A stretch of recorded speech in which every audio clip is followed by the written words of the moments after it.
ছিল না। ছেঁড়া বলের ভেতর কাপড় ঢুকিয়ে প্র্যাকটিস করতো ছেলেটা।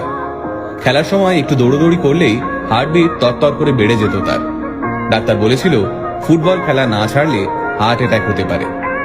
রাশিয়া পর্তুগালের খেলা খেলতে নামার আগে বছর কুড়ির ছেলেটি জানতে পারে মৃত্যু হয়েছে তার বাবার।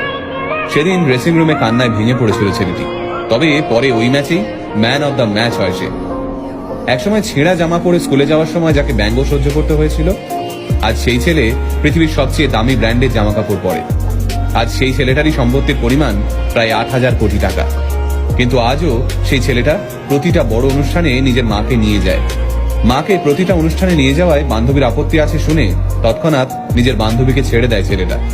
এতটাই শক্তিশালী এই ছেলেটার শিকড়ের টান।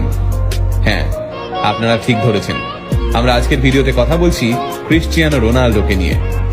রোনাল্ডোর জন্ম এক গরিব পরিবারে। দুবেলা দুমুঠো ভাত জোগাড় করতেই রোনাল্ডোর বাবা হিমশিম খেতেন। ভালো জামা কাপড় কিনে দেওয়া তো দূরের কথা, তাই ছেঁড়া জামা পরেই স্কুলে যেতে হতো তাকে। বাড়ির আর্থিক অবস্থা খারাপ, বাবা সারাদিন মদের নেশায় ডুবে থাকে। নোংরা জামা কাপড় পরে স্কুলে গেলে কপালে জোটে শিক্ষকদের গঞ্জনা।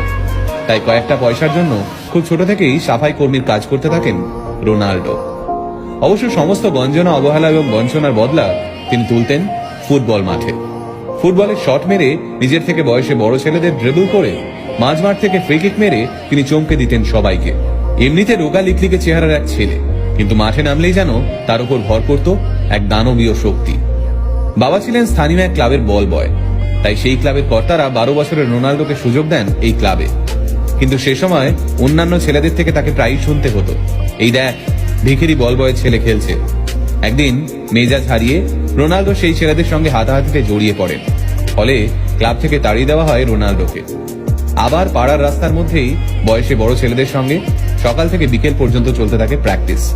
একদিন রাস্তায় এইভাবেই ফুটবল খেলার সময় তিনি নজরে পড়েন পর্তুগালের ক্রীড়া মন্ত্রণালয়ের এক সদস্যের।